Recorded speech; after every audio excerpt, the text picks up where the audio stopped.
Okay, so you know how to script, but you don't know where to start.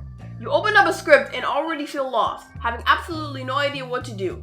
Or you do know where to start, but it seems like what you're trying to script is near impossible. Well, worry no more, because in this video, I will be going over 5 steps on how you can get better at scripting. Now before we start, I need to say that if you came here to learn how to script, you clicked on the wrong video. You need to watch my playlist called the Roblox Scripting series so you can learn how to script. But if you already know how to script, this video is for you. Now let's get started.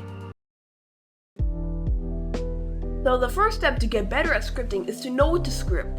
This is the first thing you need to think about when scripting in your game because it's basically how you can add things. For example, if I'm making a PvP game, I would probably add leader stats, a shop, some GUIs, and maybe a few guns later on. Those are some basic examples on what you can script in your game. That concludes the first step. Now we're going to go over the second one, which is computational thinking. Now I know what you're thinking. What is computational thinking? Computational thinking is approaching problems in a systematic manner. It's basically thinking like a computer. So instead of saying, I'll make a killing block by making the player die when you touch it, say, I'll make a killing block by having a part detect any item touching it and find out if that was a player. And if it was a player touching it, I'll make the character take damage. That's computational thinking. That's thinking like a computer. And that wraps up the second step. We now land at the third step called understanding the script. This is a very important step. Now I know you know how to script, but I'm talking about understanding it. Most devs watching this video are probably typing lines of code with absolutely no idea what a single word or function means. This is known as blind typing or blind coding, and it is a huge no-no in scripting in any language. This prevents you from getting better at scripting since you're just clacking mindlessly on the keyboard instead of actually knowing what you're doing. And if you got some random script from the toolbox, let's just say a pet system script, and you have absolutely no idea of what the script means or does, you could be spelling the end for your game. The toolbox can have anything in it regardless of the title of the item in there. That's why Roblox Studio prompts you with a warning whenever you attempt to add an item with scripts from the toolbox into your game. It protects you from potential malicious scripts within the item. So when you're coding anything, always understand what you're typing. And that is the third step.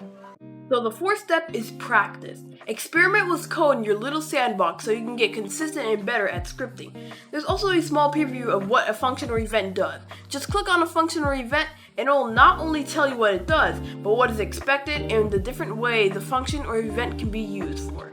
Once you've practiced and experimented enough, everything will feel so much easier. Definitely not easy, but easier. That spells the end of the fourth step. And the final step on getting better at scripting is your secret sauce. But what the hell, boy? Hear me out for a sec. This is something you never tell anyone. Your secret sauce is how you code, your way of coding, your way of making your scripts work. Think about Popeyes. They'll probably tell you the basic ingredients that's in their chicken, but they will never tell you the secret ingredients that make their lines full. That is their way of making their chicken, that is their way of making their lines full, and most importantly, that is their secret sauce. Use your secret sauce to your advantage and never tell anyone it. That's the steps on getting better at scripting in Roblox Studio. I hope you loved the video and I hope it helped you get better at scripting. Be sure to leave a like on the video and comment down below. And make sure to put post notifications on. So now that we are at 76 subscribers, I have a new goal of 100 subscribers and you can do a lot to help me get there by subscribing to the channel. It's only one button below the video and it's also the circle right here by the way. Have a great day. Happy scripting.